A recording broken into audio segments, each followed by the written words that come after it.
And welcome to study with me. आज है 18 जनवरी और देख लेते हैं आज के सारे इम्पोर्टेंट करंट अफेयर्स बिना किसी देरी के। आज का जो पहला टॉपिक है करंट अफेयर्स का वो है ऑक्सफैम रिपोर्ट के ऊपर। ऑक्सफैम रिपोर्ट क्या है एंड इनइक्वालिटी किल्स क्या है, सारा कुछ हम लोग देखेंगे। ये प्रीलिम्स और मेंस दोनों के लिए ही इम्पोर्टेंट हो जाता है और इसका जो इम्पैक्ट है कोविड-19 पर वो क्या है, हर एक पॉइंट्स को हम लोग देखेंगे। क्यों है न्यूज में, देख लेते हैं। तो रिसेंटली जो है एक ऑक्सफैम रिपोर्ट जिसका टाइटल है इन इक्वालिटी किल्स, जिसको रिलीज किया गया है और रिपोर्ट के अंदर pointed out a stark income divide worsened by the कोविड-19 pandemic globally and in India. यानी कि यहाँ पे कुछ ऐसे देखा गया है कि इस रिपोर्ट के अनुसार ये बताने की कोशिश की गई है, ये पॉइंटेड आउट करने की कोशिश की गई है कि इनकम का यहाँ पे डिवाइड हमें कुछ बहुत बुरी तरह देखने को मिला है कोविड-19 पेंडेमिक के चलते। ग्लोबली भी देखने को मिला है और साथ ही साथ इंडिया में भी देखने को मिला है। क्या है ये इनकम डिवाइड, वो देख लेते हैं। कुछ की पॉइंट्स है। मैग्नीट्यूड ऑफ ग्रोइंग इनइक्वालिटीज, ठीक है, यानी कि widening in economic, gender and racial inequalities as well as the inequality that exists between countries are tearing out world apart. The wealth of the world's 10 richest men has doubled since the pandemic began. यानी कि जैसे ही pandemic शुरुआत हुआ, जैसे ही ये कोविड-19 का situation शुरुआत हुआ, ये देखने को मिला कि जो वेल्थ है वर्ल्ड के 10 रिचेस्ट मैन का वो डबल हो गया, यानी कि अमीर और अमीर बन गया। इसके चलते, इस पेंडेमिक के चलते जो दुनिया के सबसे अमीर लोग हैं वो लोग और ज्यादा अमीर हो गए, उनके इनकम को डबल होता देखा गया। वहीं the incomes of 99% of humanity are worse off because of कोविड-19, और वहीं कोविड-19 के चलते 99% जो ह्यूमैनिटी है उन्हें जो इनकम का जो बुरा स्थिति है वो देखने को पड़ा। ठीक है, तो यही जो inequality contribute to the death of at least 1 person every 4 second, और इस इनइक्वालिटी जो कंट्रीब्यूशन है वही मृत्यु भी देखने को मिला, डेथ भी देखने को मिला। हर 4 सेकेंड में एक पर्सन का यहाँ पे मृत्यु देखने को भी मिला। इकोनॉमिक वायलेंस क्या है कि unequal access to health care. ठीक है, यहाँ पे हेल्थ केयर में जो है वो रिच पीपल जो है वो लग्जरी ट्रीटमेंट ले रहे हैं, वहीं उनको हेल्थ केयर की फैसिलिटी भी गुड क्वालिटी की मिल रही है। वहीं कुछ लोग ऐसे हैं जिनको कि हेल्थ केयर के नाम पर बहुत ही वर्स कंडीशन झेलना पड़ रहा है और उसके चलते वो लोग अपने परिवार के सदस्यों को भी खो बैठ रहे हैं। तो ये unequal access to health care देखने को मिल रहा है। साथ ही साथ जेंडर बेस्ड वायलेंस भी हमें देखने को मिल रहा है। तो यहाँ तक कि सेक्सिस्ट इकोनॉमिक सिस्टम या पैट्रियार्की जो रूट है या सेक्सिस्ट इकोनॉमिक सिस्टम है, इसके चलते सेक्स सेलेक्टिव एबॉर्शंस देखने को हमें मिल रहे हैं। पोवर्टी इंड्यूस्ड हंगर, ठीक है, गरीबी इतनी बढ़ चुकी है कि लोग हंगर यानी कि भूखमरी का सामना लोगों को करना पड़ रहा है इस पेंडेमिक के चलते। यानी hunger is one of the ways in which poverty kills and it is faced by billions of ordinary people. हजारों ऐसे आम आदमी है जिसको ये समस्या झेलनी पड़ रही है all over the world every day. हर रोज पूरे दुनिया में लोगों को ऐसी समस्याएं झेलनी पड़ रही है because of this pandemic. Inequality of climate change crisis, और जो कि क्लाइमेट जो चेंज हो रहा है एकदम इनइक्वली रूप से, यानी कि कभी ज्यादा ठंड पड़ जा रही है, कभी ज्यादा गर्मी पड़ जा रही है, उसके चलते भी लोगों को क्राइसिस झेलना पड़ रहा है।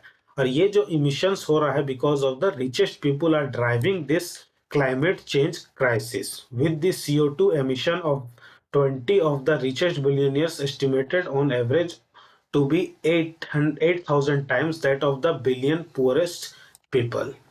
ठीक है, कुछ वैक्सीन अपार्ट हेल्ड या रिच कंट्रीज में क्या हो रहा है, may back their pharmaceutical monopoly billionaires and hold vaccines to protect their population, but in so doing they push their own people toward risk from the mutations that vaccine apartheid is creating.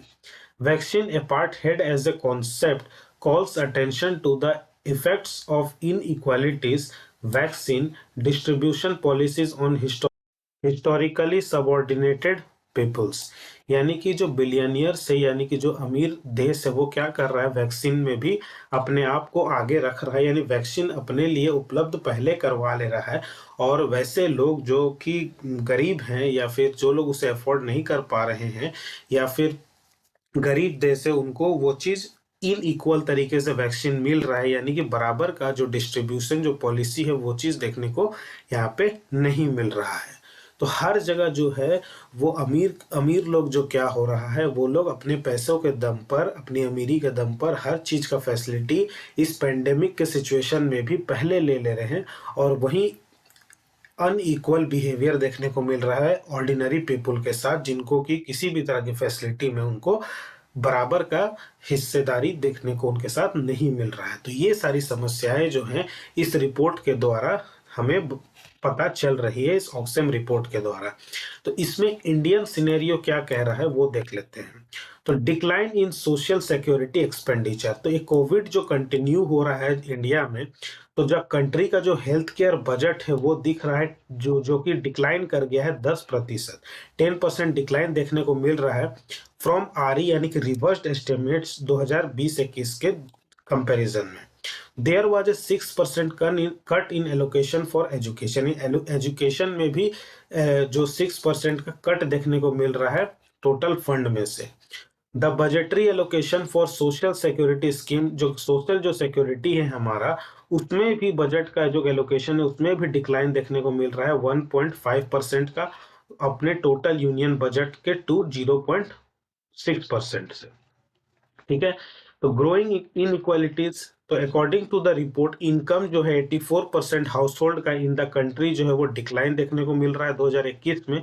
But at the same time number of Indian billionaires grew from 102 to 142। वहीं billionaires के को देखें, Indian billionaires को भी अगर हम लोग देखें तो उनका भी संख्या में हमें बढ़ोतरी देखने को मिल रही है, 102 से 142 हो चुके हैं, यानी अमीर और अमीर बन रहा है और गरीब सारी समस्याओं को झेल रहा है। ठीक है। ग्रोइंग रिच, कि ड्यूरिंग पेंडेमिक के समय में जो वेल्थ है इंडियन बिलियनियर का वो भी इंक्रीज होता हुआ दिख रहा है फ्रॉम 23.14 लाख करोड़ से लेकर 53.16 लाख करोड़ तक। ठीक है। और Indian has the third highest number of billionaires in the world, just behind China and the United states, यानी इंडिया जो है तीसरे नंबर का जो ऐसा देश है जहां पर बिलियनियर है, जो सबसे ज्यादा है। There is 39% increase in the number of billionaires in 2021. Growing poor, more than 4.6 crore Indians जो है एस्टिमेटेड, जिसको फॉलन देखने को मिला in extreme poverty in 2020, nearly half of the global new poor according to the United Nations. Also in the same year, the share of the bottom 50% of the population in national wealth was a mere 6%. The unemployment in India has also increased. ठीक है। Blow to gender parity. Women collectively lost rupees 59.11 lakh crore in earning in 2020, यानी 2020 में जो women है उनका भी income में कमी देखने को मिला है इतने लाख करोड़ का। ठीक है। वहीं 1.3 crore fewer women in work none than in 2019। ठीक है। इंक्रीजिंग इन फिस्कल डेफिसिट, और फिस्कल डेफिसिट में भी बढ़ोतरी देखने को मिल रही है। वहीं कॉर्पोरेट टैक्स जो है वो 30% टू 22% हो गया है to attract investment. Last year 2020 resulted in a loss of 1.5 lakh crore का लॉस देखने को मिला है, which contributed to the increase in India's fiscal deficit, जिसके लिए इंडिया का फिस्कल डेफिसिट जो है वो बढ़ता जा रहा है। और unequal federalism, despite the country's federal structure, the revenue resources remained concentrated in the center's hand. Centre के हाथ में ही है जो रिवेन्यू का रिसोर्स है। ठीक है। फेडरल स्ट्रक्चर होने के बावजूद सेंट्रल के हाथ में ही सारा रिवेन्यू का रिसोर्स होता है। वही मैनेजमेंट जो है पेंडेमिक के समय में was the left to the states, लेकिन जो मैनेजमेंट है पेंडेमिक के समय में वो स्टेट के हाथों में छोड़ दिया गया है, who was not equipped to handle it with its financial and human resources. कुछ और देख लेते हैं कि क्लॉबैक वही उसका रिसोर्सेस तो नहीं है, लेकिन सारा जिम्मेदारी स्टेट के हाथ में छोड़ दिया गया है। ठीक है, यही बताने की कोशिश, तो वही चीज यहाँ पे और एक्सप्लेन किया गया है। तो आई होप ये वाला जो टॉपिक है आपको अच्छी तरीके से क्लियर हो गया होगा। बढ़ते हैं आज के हमारे नेक्स्ट टॉपिक की ओर, जो कि बहुत ही इंपॉर्टेंट होने वाला है। वो है national technical textiles mission. National technical textiles mission, जो कि प्रीलिम्स और मेंस दोनों के लिए ही इंपॉर्टेंट हो जाता है। तो क्यों है ये न्यूज में, वो देख लेते हैं। तो रिसेंटली जो है मिनिस्टर ऑफ टेक्सटाइल जो है, उसने 20 स्ट्रेटेजिक रिसर्च प्रोजेक्ट को क्लियर किया है, और 30 करोड़ जो रुपीज है in the area of speciality fibres and geo textiles under the programme national technical textiles mission को इसने मतलब कि प्रोग्राम को शुरू किया है। टेक्निकल टेक्सटाइल्स क्या है? तो टेक्निकल टेक्सटाइल्स एक फंक्शनल फैब्रिक्स है जो कि that have been applications across various industry, जो कि वेरियस इंडस्ट्री में इसका इस्तेमाल होता है, जैसे इंक्लूडिंग ऑटोमोबाइल्स में, सिविल इंजीनियरिंग में, कंस्ट्रक्शन में, एग्रीकल्चर में, हेल्थ केयर में, इंडस्ट्रियल सेफ्टी में, personal protection etcetera. Technical textiles products जो है वो डिराइव करते हैं their demand from development and industrialisation in a country, कि कितना डेवलपमेंट हो रहा है, कितना इंडस्ट्रियलाइजेशन हो रहा है, उसके बेसिस पे उस प्रोडक्ट का डिमांड होता है, वेरी करता है जगह। ठीक है, based on usages there are usages के हिसाब से 12 टेक्निकल टेक्सटाइल सेगमेंट्स हैं, जिसमें कि एरोटेक हो गया, मेडिटेक हो गया, बिल्ड टेक हो गया, मोबिल टेक हो गया, क्लोथ टेक हो गया, इसी तरह से 12 ऐसे सेगमेंट जो कि डिवाइडेड है। फॉर एग्जांपल है कि mobiltech refers to a product in vehicles. Mobiltech जो है व्हीकल के प्रोडक्ट से रिलेटेड है, जैसे कि seat belts, air bags, airplane seats, geotech which is incidentally fast growing sub segments used to hold back soil etcetera. ठीक है, कुछ की पॉइंट्स देख लेते हैं। इसको अप्रूव किया गया था 2020 में cabinet committee on economic affairs के द्वारा, जिसका एम था to position the country as a global leader in technical textile. Technical textile में ग्लोबल लीडर बन सके, इसके लिए प्रयास था इसका। और and increase the use of, और ताकि टेक्निकल टेक्सटाइल का जो इस्तेमाल है वो बढ़ सके डोमेस्टिक मार्केट में भी। और एम था कि डोमेस्टिक मार्केट का जो साइज है वो यूएस डॉलर जो 40 बिलियन से बढ़ाकर यूएस डॉलर 50 बिलियन तक पहुंचाया जा सके 2024 तक। मिनिस्ट्री जो है, इसमें मिनिस्ट्री ऑफ टेक्सटाइल जो है ऑपरेशनल है। कुछ कंपोनेंट्स है जो जैसे कि इम्प्लीमेंटेड फॉर 4 इयर्स, 2020-21 से इसका शुरुआत होगा, और हैज 4 कंपोनेंट्स होगा इसमें। पहला कंपोनेंट ये होगा कि फोकस होगा इसमें रिसर्च, डेवलपमेंट एंड इनोवेशन पर। ठीक है, with an outlay of 1000 crore.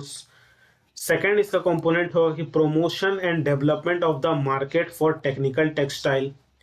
इसको प्रमोट किया जाए और डेवलप किया जाए ताकि मार्केट में टेक्निकल टेक्सटाइल का जो वो मार्केट में उसका डिमांड बढ़े और इस्तेमाल में भी आए। थर्ड कंपोनेंट होगा कि इसमें फोकस होगा एक्सपोर्ट प्रमोशन में, ताकि इसे एक्सपोर्ट भी किया जा सके, ताकि उससे भी कमाई हो सके और रीच हो सके, ताकि 14,000 करोड़ से 20,000 करोड़ का बाय 2021-22 में, और 10% एवरेज जो ग्रोथ हो, हर साल ग्रोथ देखने को मिले और मिशन के एंड तक। और एक्सपोर्ट प्रमोशन जो काउंसिल है टेक्निकल टेक्सटाइल्स का, वो भी सेटअप किया जा सके। फोर्थ कंपोनेंट इसका ये है कि फोकस हो इसका एजुकेशन में, ट्रेनिंग में और स्किल डेवलपमेंट में। ठीक है, कुछ सिनारियो है टेक्निकल टेक्सटाइल का, जैसे कि gained momentum in the past 5 years, currently growth जो है 8% पर एनम के रेट से ये ग्रोथ कर रहा है करेंटली। इसका जो एम है to hasten this growth to 15 to 20% range तक पहुंचाना अगले 5 साल में। करेंटली जो है करंट वर्ल्ड मार्केट जो है 250 बिलियन यूएस डॉलर का है, और इंडिया का इसमें शेयर है लगभग 19 बिलियन यूएस डॉलर का। इंडिया का जो एस्पायरिंग प्लेयर है with 40 billion US dollar in the market 8% share के साथ। और द बिगेस्ट प्लेयर जो है इसमें यूएसए है, वेस्टर्न यूरोप है, चाइना है, जापान है, जिसका 20 से 40% शेयर है। Initiative related to technical textile में क्या इनिशिएटिव लिया गया है कि प्रोडक्शन जो लिंक्ड इंसेंटिव्स है, जो स्कीम है फॉर टेक्निकल टेक्सटाइल का, जिसका एम है कि प्रोमोट करे इसको प्रोडक्शन को, हाई वैल्यू मैनमेड फाइबर हो, फैब्रिक्स हो, गारमेंट्स हो, टेक्निकल टेक्सटाइल्स में। Harmonise system of nomenclature codes for technical textile. ठीक है, इंपोर्ट एक्सपोर्ट बढ़े, ठीक है, प्रोवाइड फाइनेंशियल सपोर्ट मिले और कुछ अदर इंसेंटिव्स मिले मैन्युफैक्चरर्स के लिए।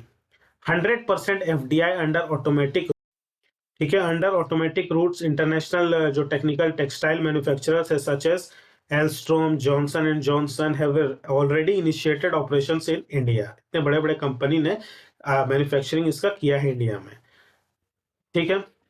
मिनिस्ट्री ऑफ टेक्सटाइल है इसके अंदर में, जिसको कोलैबोरेशन है किसके साथ, federation of Indian chamber of commerce and industry के साथ, ठीक है, इसके साथ मिलकर ये काम कर रहा है, ठीक है। And comprises exhibitions, conferences and seminars with participation of stakeholders from across the global technical, ठीक है। तो ये है इसका एम, ठीक है। तो आई होप आपको ये समझ में आया होगा कि नेशनल टेक्निकल टेक्सटाइल मिशन क्या है। सारा मैंने कंप्लीट कर दिया, आई होप समझ में आया होगा आपको। बढ़ते हैं आज के हमारे नेक्स्ट टॉपिक की ओर, जो कि है वेब 3.0। वेब 3.0 क्या है, प्रीलिम्स के लिए भी इंपॉर्टेंट है और मेंस के लिए भी ये इंपॉर्टेंट हो जाता है। क्यों है न्यूज में कि द कॉन्सेप्ट ऑफ वेब 3, इसको कि ऑल्सो बोला जाता है वेब 3.0, जिसको डिस्क्राइब किया गया है next phase of the internet. इसको इंटरनेट का नेक्स्ट फेज बोला गया है, जो कि क्रिएटेड क्विज ए बज इन 2021। हिस्ट्री अगर हम लोग देखें इंटरनेट का, तो ये पहले क्या था, 1990 में हम लोग वेब 1.0 था उस समय, जिसमें कि बेसिक HTML इस्तेमाल होता था और ईमेल्स वगैरह हम लोग कर पाते थे इंटरनेट के माध्यम से। वहीं वेब 2.0 आया था 2000 के आसपास, जिसमें इंफॉर्मेटिव और इंटरेक्टिव इंफॉर्मेशन सेंट्रिक होता था, यानी कि हम लोग सर्च करते थे, ठीक है, कुछ इंफॉर्मेशन लेना होता था तो हम लोग इंटरनेट के माध्यम से वो चीज करते थे। लेकिन अब जो बात हो रही है वो वेब 3.0 की बात हो रही है 2020 में। इसमें decentralised, private and secure, user centric होगा इसमें, ठीक है, यानी कि सिक्योरिटी भी मिलेगी, प्राइवेट होगा, यूजर सेंट्रिक होगा, यूजर के अनुसार ये काम करेगा। तो ये है हिस्ट्री अगर हम लोग इंटरनेट का देखें तो वेब 3.0 को बोला जा रहा है ये नेक्स्ट फेज है इंटरनेट का। कुछ की पॉइंट्स है वो हम लोग देख लेते हैं, जैसे कि www यानी कि जो लिखते हैं ना उसको बोलते हैं वर्ल्ड वाइड वेब, जिसको कि वेब बोला जाता है। ये कलेक्शन है वेबसाइट्स का या फिर वेब पेजेस का, जो कि स्टोर्ड होता है वेब सर्वर में और कनेक्टेड होता है लोकल कंप्यूटर से with the help of internet के माध्यम से। वेबसाइट में बहुत सारे टेक्स्ट पेजेस होते हैं, डिजिटल इमेजेस होते हैं, ऑडियोज होते हैं, वीडियोज होते हैं, etcetera. Users can access the content of this sites from any part of the world, यानी दुनिया के किसी भी कोने से अगर हम लोगों को कोई भी टेक्स्ट पेजेस, डिजिटल इमेजेस या ऑडियोज या वीडियोज देखना है तो हम लोग इंटरनेट के माध्यम से वो चीज इजिली देख पाते हैं उस वेबसाइट्स में जाकर। All over the world internet का इस्तेमाल करके किसी भी डिवाइसेस में, जैसे कि कंप्यूटर हो गया, लैपटॉप हो गया, सेल फोन हो गया, एक्सेट्रा। वेब 3.0 क्या होगा, ये एक डिसेंट्रलाइज्ड इंटरनेट होगा। डिसेंट्रलाइज्ड इंटरनेट होगा जो कि रन करेगा ब्लॉकचेन टेक्नोलॉजी पर। अब ब्लॉकचेन टेक्नोलॉजी क्या है, which would be different from the version. अब तक जो हम लोग वेब 1.0 या वेब 2.0 इस्तेमाल कर रहे थे, ये वेब 3.0 इससे बिल्कुल अलग होगा, क्योंकि ये डिसेंट्रलाइज इंटरनेट होगा और ब्लॉकचेन टेक्नोलॉजी पर काम करेगा। क्या है ये देख लेते हैं इसमें कि इन वेब 3 जो है user will have ownership stakes, यानी यूजर के पास एक ओनरशिप स्टेक होगा in platforms and application, unlike now where tech giants control the platforms। Gavin Wood जो कि फाउंडर है एथेरियम का, एक ब्लॉकचेन टेक्नोलॉजी कंपनी है ये, ठीक है, जो कि यूज करेगा in term of web 3 first, जो कि वेब 3 में फर्स्ट यूज होगा। इन 2014 में इसका इस्तेमाल हुआ था एंड द पास्ट कुछ सालों से मेनी अदर ने इसको ऐड किया है, इस आइडिया को वेब 3 का। तो देख लेते हैं क्या है। प्रीवियस जो वर्जन था वेब 1, जो कि मैंने बताया कि वेब 1 जो है वर्ल्ड वाइड वेब जो इंटरनेट था, जिसका इन्वेंशन जो हुआ था 1989 में हुआ था और ये पॉपुलर हुआ था 1993 से, और ये लेटेस्ट था 1999 तक। ये इंटरनेट था वेब 1.0, जिसको कि मोस्टली स्ट्रेटेजिक वेब पेजेस इसमें होता था। यूजर जो है वेबसाइट पर जाते थे और रीड करते थे, इंटरेक्ट करते थे और इंफॉर्मेशन लेते थे। इवन इसमें ई कॉमर्स भी होता था वेबसाइट के माध्यम से इनिशियल डे में, लेकिन बाद में इसको स्टिल एक क्लोज्ड इन्वायरमेंट, अब ये इस्तेमाल में नहीं है। User could not create any content or could not create any content or post reviews on the internet। ठीक है। वेब 2.0 उसके बाद आया, जो कि स्टार्ट हुआ समहाउ इन द लेट 1990 से स्टार्ट हुआ, और 2004 इसमें बहुत मोस्ट फीचर्स इसमें अवेलेबल हो गया। ये डिफरेंट था, वेब 2 जो है वो वेब 1 से डिफरेंट था, जहां यूजर अपने कंटेंट को खुद क्रिएट कर सकता था, इंटरेक्ट कर सकता था, कंट्रीब्यूट कर सकता था। सोशल मीडिया इसमें जो है इंटरेक्शन का एक बहुत बड़ा एक प्लेटफॉर्म बना वेब 2.0 में। लेकिन अब जो बात हो रही है वो बात हो रही है 3.0 की, द वेब 3.0। ये जो है इसमें मोस्ट ऑफ द जो डेटा होगा वो इंटरनेट में, जो कि internet traffic are owned and handled by few companies, example Google. ठीक है। Created issues related to data privacy, data security and abuse of such data. There is a sense of disappointment that the original purpose of the internet has been distorted। इसमें क्या होगा कि इसमें जो data होगा उसमें प्राइवेसी होगी, कोई भी डेटा को आप मतलब इजिली आप विजिट नहीं कर पाओगे, इसमें डेटा सिक्योरिटी होगी, लेकिन इंटरनेट आप सबके लिए ओपन नहीं हो पाएगा। लेकिन इसमें जो इंटरनेट का जो मेन पर्सन था वो डिसरप्टेड होता है, क्योंकि अगर आप फिर कुछ चीज सर्च करना चाहोगे उस वेबसाइट से रिलेटेड तो हर कोई उसे सर्च नहीं कर पाएगा। ठीक है। कुछ सिग्निफिकेंट भी है वेब 3.0 का कि ये डिसेंट्रलाइज्ड और फेयर इंटरनेट होगा। ये डिलीवर करेगा एक decentralised and fair internet where user control their own data, यानी कि जो यूजर होगा वो अपने डेटा को खुद कंट्रोल कर पाएगा। एलिमिनेट इंटरमीडिएटरीज, इससे जो है ये विथ ब्लॉकचेन टेक्नोलॉजी जो है इसमें एक time and place of the transaction दिखाएगा, जो कि रिकॉर्ड करेगा परमानेंटली। ठीक है। डिसेंट्रलाइज और ट्रांसपेरेंसी भी होगा इसमें। Governing rules in any transactions are transparently available for anyone. ठीक है। Software will be written conforming to this rules to be seen, and software will be written conforming to this rules. ठीक है। तो ये था जो है वेब 3.0। तो आई होप ये जो वेब 3.0 ये टॉपिक आपको अच्छे से क्लियर हुआ होगा। बढ़ते हैं आज के हमारे नेक्स्ट टॉपिक की ओर। ये कुछ एक्स्ट्रा इंफॉर्मेशन है जो आप देख सकते हैं। ठीक है। बढ़ते हैं आज के हमारे नेक्स्ट टॉपिक की ओर, जो कि है domestic hazardous waste. Domestic hazardous waste क्या है, क्यों है न्यूज में, देख लेते हैं कि segregation of domestic hazardous waste remains a distant dream for most Indian cities in absence of robust framework in and infrastructure. Indore is the only city in the country that safely handles its domestic hazardous waste। यानी कि आज भी जो domestic hazardous waste है उसको manage करना, उसको इस तरह से इंफ्रास्ट्रक्चर तैयार करना आज भी बहुत ज्यादातर सिटीज का ये एक चैलेंज बना हुआ है। ठीक है। लेकिन इंदौर ही एक एकमात्र सिटी है कंट्री के अंदर जो कि अपने डोमेस्टिक हैजार्डस वेस्ट को सेफली हैंडल कर पाता है। कुछ की पॉइंट से वो देख लेते हैं कि डोमेस्टिक हैजार्डस वेस्ट जो है केमिकल और प्रोडक्ट है जो कि काउज होता है सीरियस, जिसके कारण सीरियस इलनेस हो सकता है, इन्वायरमेंटल और हेल्थ थ्रेट भी हो सकता है इसके इम्प्रॉपर स्टोर से या ट्रांसपोर्टेड या डिस्पोज से। ठीक है। हैजार्डस वेस्ट जो होता है डिस्पोज किया जाता है trash in the trash down to the drain और on the ground. Our water and soil can contaminated और trash collectors can be harmed, यानी कि हम कहीं भी इसको डिस्पोज कर देते हैं। ठीक है। बिना किसी प्रॉपर उसका इंतजाम के, तो इससे क्या होता है कि जो हमारे आसपास के सॉइल हैं या फिर वाटर है वो इससे कंटामिनेट होता है, वो उससे हार्म होता है। ठीक है। most product labeled dangerous, flammable, poison, combustible and corrosive are considered hazardous waste। hazardous waste यानी कि बहुत सारे ऐसे वेस्ट जो कि पॉइजनस होते हैं, फ्लेमेबल होते हैं, डेंजरस होते हैं, ठीक है, एक्सपायर्ड प्रोडक्ट्स होते हैं। तो इससे क्या होता है, इससे सीरियस इलनेस हो सकता है, हेल्थ इश्यूज हो सकता है इसके प्रॉपर डिस्पोज ना होने से। जैसे कि ऑटोमोबाइल बैटरीज हो गया, फर्टिलाइजर्स हो गया, बैटरीज हो गया नॉट अल्कलाइन, पेंट हो गया, ठीक है, इस तरह के चीजों को।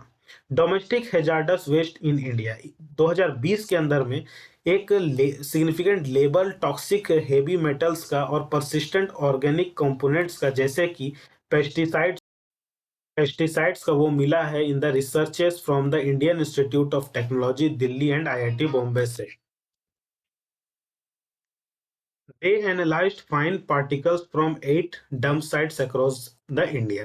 यानी जो आईआईटी जो दिल्ली है और आईआईटी बॉम्बे जो है, इन्होंने एनालाइज किया फाइन पार्टिकल्स को 8 डंप साइट से, जहां पे कचड़े फेंके जाते हैं कंट्री में, वहां से इन्होंने इसका रिसर्च किया और पता किया कि बहुत हाई लेवल में टॉक्सिक हेवी मेटल्स जो है और परसिस्टेंट ऑर्गेनिक कंटामिनेंट्स है, जो जैसे कि पेस्टिसाइड जो है वो मिला है। ठीक है। गवर्निंग हाउस होल्ड वेस्ट, यानी हाउस होल्ड वेस्ट जो गवर्न किस तरह से गवर्न किया जाना चाहिए, इसके लिए रूल एक बनाया गया है, जैसे सॉलिड वेस्ट मैनेजमेंट रूल्स 2016 का। ये जो रूल है ये डिवाइड करता है हाउस होल्ड वेस्ट को ड्राई और वेट वेस्ट में। ठीक है, दोनों को अलग तरीके, अलग अलग करके रखना चाहिए और दोनों को अलग अलग डिस्पोज करना चाहिए। जो वेट वेस्ट होता है, इसको कैटेगराइज किया गया है ऐसे वेस्ट जिसको कि डिकम्पोज किया जा सकता है और डिग्रेडेट किया जा सकता है by itself. All other waste जो कि फेंका जाता है, ये वो ड्राई वेस्ट कहलाता है according to the rule. Issues क्या क्या देखने को मिले कि not fully covered in solid waste management rule 2016। जो सॉलिड वेस्ट मैनेजमेंट रूल 2016 है, इसको डिफाइन किया गया ऐसे: discarded paint drums, pesticide cans, compact fluorescent light bulbs, tube lights, expired medicine, broken mercury thermometers, used batteries, used needles and syringes and contaminated gauge, जैसे कि generated at household labels पर इसको किया गया है। Definition is not exhaustive and so leaves a lot of the imagination of individual households and local government bodies, जैसे कि panchayat, municipalities। For example, the rules leave out cigarette butts even though they contains traces of heavy metals and other chemicals। Not in ground translation of rules। According to the rules, households must segregate waste into wet, dry and domestic hazardous category। यानी house hold को एक separate category में करना चाहिए, waste को waste को अलग करना चाहिए, ड्राई को अलग करना चाहिए और डोमेस्टिक हैजार्डस को अलग कैटेगरी में रखना चाहिए। लोकल गवर्नमेंट बॉडी है, उसको ये हैजार्डस वेस्ट को कलेक्ट करना चाहिए और एक सेटअप करना चाहिए कलेक्शन सेंटर्स को, ताकि हर 20 किलोमीटर पर, ताकि हाउस होल्ड जो डिपॉजिट कर सके इसे खुद ब खुद ही। और लोकल अथॉरिटीज को ये सेफली डिलीवर करना चाहिए जो कलेक्टेड वेस्ट है टू द डिस्पोजेबल फैसिलिटीज में। जो रूल्स बताता है कि डायरेक्ट जो अथॉरिटी है उसको डेवलप करना चाहिए और नेसेसरी इंफ्रास्ट्रक्चर बनाना चाहिए एंड सैनिटाइज करना चाहिए लोगों को, जो कि बनाया गया अथॉरिटी 2018 में। But none of this requirement have been translated on the ground. Not enough disposable facilities. ठीक है, even not enough disposable facilities. There are only 45 of these facilities as per the Handbook on the Chemicals and Hazardous Waste Management and Handling in India, releases in 2019 by the Union Ministry of Environment, Forest and Climate Change। ठीक है, तो proper facilities provide करनी चाहिए इसे dispose करने के लिए, ताकि जो है वेस्ट का मैनेजमेंट हो सके और किसी तरह का कोई ऐसा केमिकल का रिलीज ना हो सके इसके इम्प्रॉपर डिस्पोजेबल से, ताकि लोगों को किसी तरीके से हेल्थ इश्यूज ना हो सके और जो इन्वायरमेंट है वो भी क्लीन हो। ठीक है, ये कुछ एक्स्ट्रा पॉइंट है जो आप कंसिडर कर सकते हो इसके लिए। तो आई होप आपको ये टॉपिक क्लियर हुआ होगा। डोमेस्टिक हैजार्डस वेस्ट से रिलेटेड ये प्रीलिम्स और मेंस दोनों के लिए इंपॉर्टेंट हो जाता है। बढ़ते हैं आज के हमारे नेक्स्ट टॉपिक की ओर, जो कि बहुत इंपॉर्टेंट है, India trade with China. India का ट्रेड चाइना से किस तरीके से देख लेते हैं। ये प्रीलिम्स और मेंस दोनों के लिए इंपॉर्टेंट हो जाता है, क्यों है न्यूज में, देख लेते हैं। India's India's trade with China in 2021 जो कि क्रॉस हुआ है 125 बिलियन यूएस डॉलर से, with import from China nearing A record of 100 billion US dollar. Continued demand from A range of Chinese good particularly machinery. हम लोग Chinese good का demand बहुत ज्यादा है, स्पेशली मशीनरीज सेक्टर में। ठीक है, this is when the relation hit in a new low due to the prolonged stand off by the militaries in eastern Ladakh. ये चाइना ये चाइना है और ये इंडिया है। इंडिया कंपैरिजन में देख लीजिए कहाँ पे चाइना है। ठीक है, मैप क्लियर होना चाहिए। ठीक है ना, कुछ की पॉइंट्स से हम लोग देख लेते हैं कि India biggest export to China. ठीक है, इंडिया का जो बिगेस्ट एक्सपोर्ट है चाइना को, India biggest export to China in recent year, जैसे कि हमने आयरन ओर भेजा है, कॉटन भेजा है, other raw material based commodities भेजा है, which is seen recovery in demand in China last year. India biggest import from China, तो हम इंडिया जो इंपोर्ट करता है लार्ज क्वांटिटीज में इलेक्ट्रिकल और मैकेनिकल मशीनरीज को, एक्टिव फार्मास्यूटिकल इंग्रेडिएंट्स को, ऑटो कंपोनेंट्स को, एंड लास्ट 2 ईयर से range of medical supplies from oxygen concentrators to personal protective equipments, ये सब हमने इंपोर्ट किया है ज्यादा मात्रा में। Growth in bilateral trade 43% year on year growth हो रहा है बायलेटरल ट्रेड में इंडिया का, और highest among China's major trading partner भी है। The 43% year growth in bilateral trade with India was among the highest among Chinese major trading partners. Trade figure जो है चाइना का, top 3 trading partners showed growth of 28.1% with Asian ASEAN, 27.5% with the European Union and 28.7% with the United states. ठीक है, इतना। Trade deficit भी हुआ है with China के साथ। जो ट्रेड डेफिसिट है इंडिया का वो बढ़ा है 69.38 बिलियन यूएस डॉलर का इन 2021 के अंदर। Step taken to counter dependence on China, कुछ चलाए जा रहे जैसे बैन ऑन चाइनीज ऐप। ठीक है, increasing scrutiny of Chinese investment in many sectors and a decision to keep Chinese companies out of 5G trials. ठीक है, prior approval mandatory for foreign investments from countries that have shared land borders with India to curb opportunistic takeovers of domestic firms. A move will restrict FDI from China. ठीक है, और important है कुछ देख लेते हैं इसमें कि current issue in India China relation का क्या करंट इशू है, ये इंपॉर्टेंट हो जाता है। Military stand off in eastern Ladakh. ठीक है, the border stand off between India and China's armies began in May 2020 after a violent contraction in the Pangong Lake areas, and both sides have gradually increased their deployment by throwing in 10 of thousands of soldiers and heavy weaponry. On 12th January 2022, the two sides meet for the 14th round of Corps Commander level discussions to end the standoff in the remaining territories, and they promise to meet again shortly. New border law जो बना है China का, जैसे China's new law on land borders have come into effect from the new year 2022. The law states, among other things, that China abides by treaties concluded with or jointly acceded to by foreign countries on land boundary affairs. Renaming of several places in Arunachal Pradesh. ठीक है, अरुणाचल प्रदेश का भी issues है, bridge है और cross Pangong lake, ये अभी मैंने बताया आपको। और ये कुछ वे फॉरवर्ड है, इसको भी आप लोग देख सकते हैं। तो आई होप ये टॉपिक आपको क्लियर हुआ होगा कि ट्रेड वाला टॉपिक आपको ये क्लियर हुआ होगा। बढ़ते हैं आज के हमारे नेक्स्ट टॉपिक की ओर, जो कि है कोहिमा वार सीमेंट्री। कोहिमा वार सीमेंट्री क्या है ये देख लेते हैं। ये भी प्रीलिम्स और मेंस दोनों के लिए इंपॉर्टेंट हो जाता है कि क्यों है न्यूज में, ये देख लेते हैं। तो रिसेंटली जो है यूनाइटेड स्टेट्स जो बेस्ड है कॉमनवेल्थ वार ग्रेव कमीशन जो है, जिसको listed 5 sites with unusual features. These sites are associated with World War I and World War II. Nagaland का जो कैपिटल है कोहिमा, इसमें इंक्लूड किया गया है एक list because of the Kohima war symmetry के वजह से।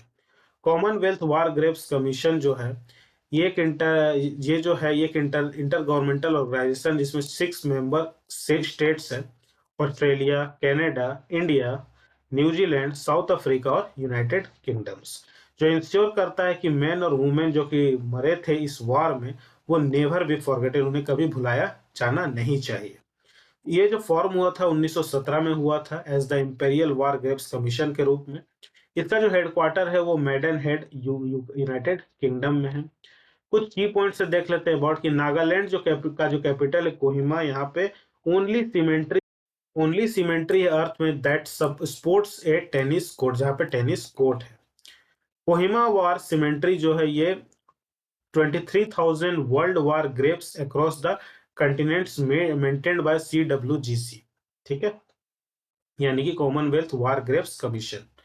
फॉर्मेशन ऑफ द सीमेंट्री जो है ये 3 अप्रैल 1944 में जापानीज फोर्स जो है 15,000 जिन्होंने अटैक किया था कोहिमा में एंड इट्स 2500 स्ट्रॉन्ग फोर्स के द्वारा किया गया था, ठीक है। ये जो लीड है 2 weeks of difficult bloody fighting, defending forces were pushed back to the former house of the British deputy commissioners. The lawn of this house had a tennis court where the British officer played for the recreation. The surviving defenders encamped around the garden tennis court prepared for their final stand. As the Japanese forces prepared to attack, they were attacked in turn by the lead tanks of a relief force, saving the defenders and pushing the attackers back. Despite the setback, the Japanese force continued to fight for Kohima before they were finally forced to withdraw in May 1944.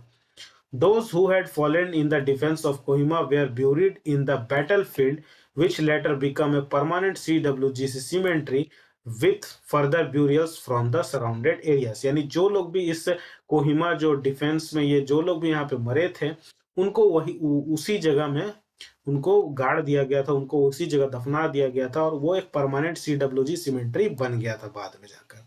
Other जो सीमेंट्रीज है जिसको listed किया गया world war 1 जो crater symmetry है, जीवी crater and Litchfield crater जो कि in the Pas de Calais region में फ्रांस में है। निकोसिया जो है सीमेंट्री जो है ये सिप्रस में है।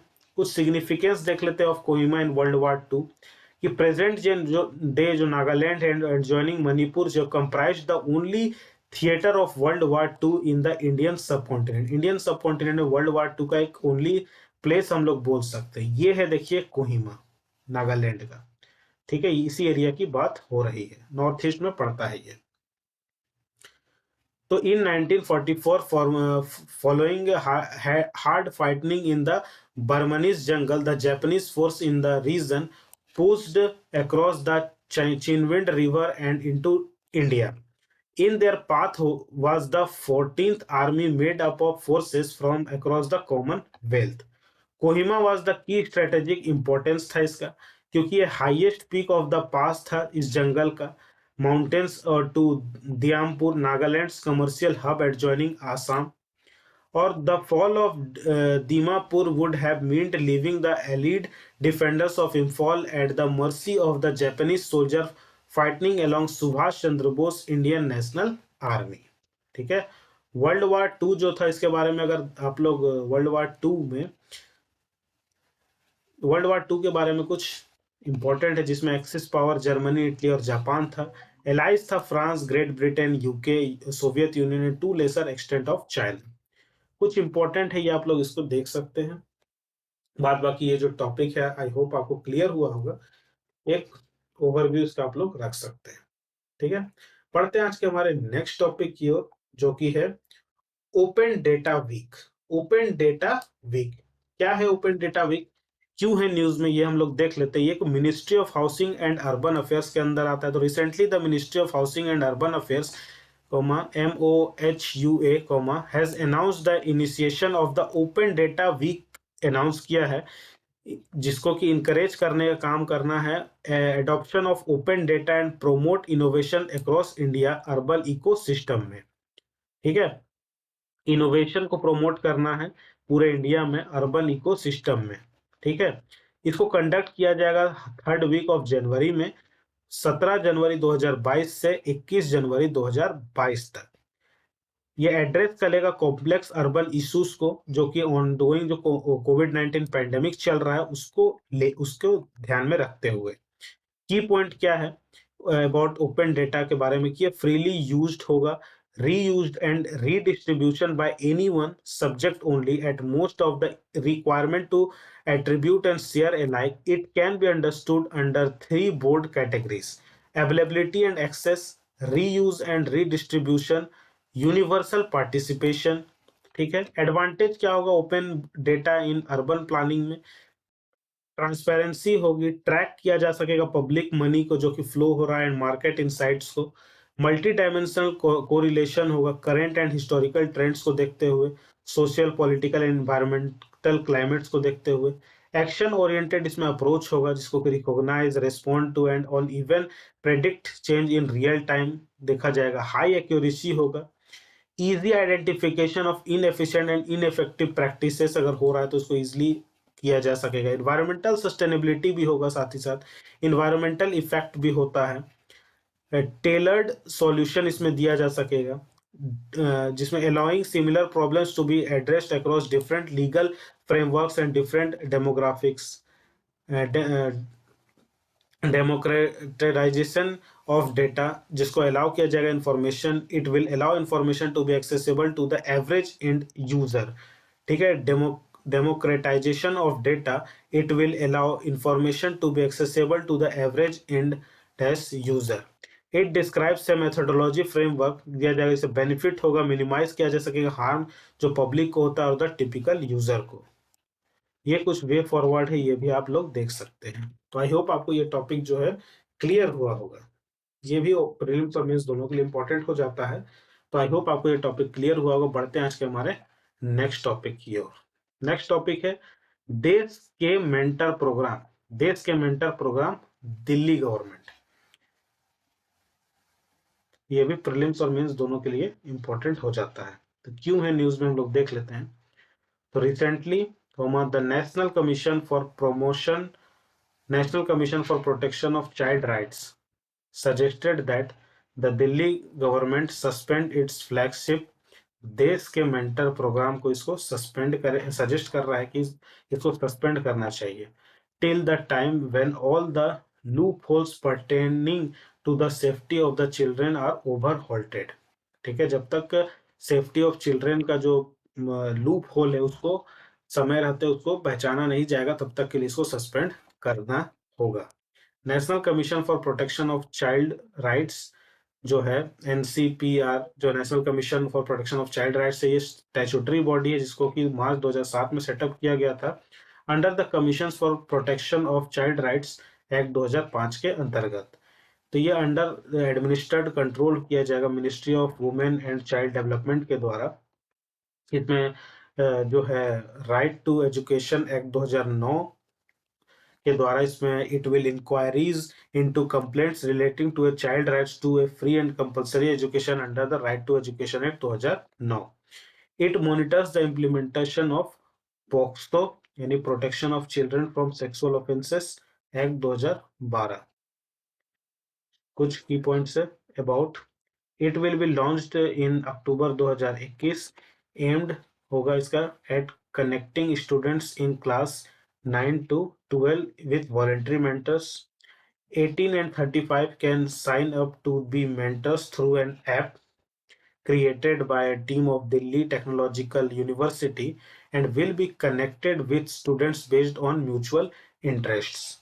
The mentorship entails regular phone calls for a minimum of 2 months, which can optionally be carried on for another 4 months. Young mentors to be guide students through higher education and career options. ठीक है, so far 44,000 people have signed up as mentors and have been working with 1.7 lakh children. Concern raised by NCPR, कुछ concern raise किया गया है कि assigning children to be a mentor of the same gender as them does not necessarily assure their safety from abuse. Lack of police verification of the mentors. A psychometric test is not a foolproof assessment of a person in terms of potential threat to any child. Limiting interaction to phone calls also does not ensure the safety of children since children related crimes can be initiated through phone calls as well. The responsibility and accountability children from such situation lies in the department. The concern of parents cannot be used as a caution in case of incident. ठीक है, तो I hope आपको ये point topic जो है वो clear हुआ होगा। बढ़ते हैं आज के हमारे लास्ट टॉपिक की ओर, जो कि है रविदासियाज ऑफ पंजाब। रविदासियाज ऑफ पंजाब क्या है? रिसेंटली जो है इलेक्शन कमीशन ऑफ इंडिया के द्वारा ये पोस्टपोन कर दिया गया पंजाब असेंबली को, जो इलेक्शन होना था। क्योंकि इंपॉर्टेंस देखते हुए रविदासिया कम्युनिटी जो स्टेट में है, स्टेट गवर्नमेंट और पॉलिटिकल पार्टीज ने रेस किया कंसर्न को दैट मेनी डिवोटीज जो है वुड बी वाराणसी। जो वाराणसी से जो कि मेमोरियल टेम्पल है, जहां सेलिब्रेट होता है Guru Ravidas's birth anniversary on 16 February and miss out on voting, जिससे वोटिंग मिस हो सकता है। गुरु रविदास बर्थ एनिवर्सरी जो सेलिब्रेट होता है ऑन माघ पूर्णिमा में, full moon day in the month of the Magh according to the Hindu lunar calendar. Key points क्या है अबाउट कि द राविदासीज जो है एक दलित कम्युनिटी है, to home the bulk nearly जो 12 लाख के करीब है, live in the Doaba region में वो रहते हैं। तो the Dera Sachkhand Ballan comma their largest Dera with 20 lakh followers world wide was founded in the early 20th century by Baba Sant Pipal दास के द्वारा। तो once closely connected with Sikhism, the Dera served Sikhism, the Dera served these decades dash old ties in 2010, and announced they would follow the Ravidasi's religion. The announcement was made on Guru Ravidas Jayanti in Varanasi. From 2010, the Dera Sakalkhand Balan started replacing the Guru Granth Sahib with its own Granth Amartya Bani, carrying 200 hymns of Guru Ravidas in Ravidasia's temples and Gurudwaras. ठीक है, तो ये पंजाब है, ये दोआब वाला reason है। तो Y Doab matters, Doab क्यों मैटर करता है? क्योंकि दोआब में 23 असेंबली सीट है, 52 लाख के करीब पॉपुलेशन है, और 19.48 मतलब इसका लाख दलित है, जो कि 37% होता है, और रविदासियास जो है 61% ऑफ दलित पॉपुलेशन है। तो देरा सकलखंड बलान में 20 लाख फॉलोअर वर्ल्ड वाइड है, 15 लाख जो कि पंजाब में है, जो कि ज्यादातर दोआब रीजन में है। तो इस वजह से दोआब जो है वो इम्पोर्टेंट हो जाता है। ठीक है, तो गुरु रविदास जो है कि एक पोएट सेंट है भक्ति मूवमेंट के समय से, जो कि 15 और 16 सेंचुरी के समय का है, जिसको कि रविदासियास रिलीजन वहां से फाउंड हुआ था। बॉर्न हुए थे इन वाराणसी जो है फैमिली में, कॉबलर फैमिली में, वाराणसी में हुए थे। He gained prominence due to his belief in one God and his unbiased religious poems. He dedicated his whole life to the abolition of the caste system and openly despised the notion of the society. ठीक है, तो ये जो instantly impact on the bhakti movement and around 41 of his poems were included in Guru Granth Sahib में, 41 उनके poem इसमें include है, जो कि एक रिलीजियस फैक्ट बन जाते हैं सिख के लिए। ठीक है, तो इसलिए ये रीजन जो है इम्पोर्टेंट हो जाता है। और ये जो टॉपिक है वो आई होप आपको समझ में आ गया होगा, क्लियर हो गया होगा। तो आई होप आज का जो वीडियो है वो आपको सब अच्छा लगा होगा, आपको यहाँ से नॉलेज गेन हुआ होगा, और आज का करंट अफेयर्स का जो सेशन है आपको पसंद आया होगा। तो वीडियो पसंद आता है तो इसको ज़्यादा से ज़्यादा लाइक करिए। ठीक है, लाइक एक ही बार करना है, और वीडियो को शेयर करिए, और चैनल को सब्सक्राइब करिए, और सब्सक्राइब करने के साथ साथ बेल आइकन को ज़रूर दबाइए, ताकि हर वीडियो की नोटिफिकेशन आप तक सबसे पहले पहुंच सके। मिलता हूं आपसे नेक्स्ट लेक्चर में, तब तक के लिए जय हिंद।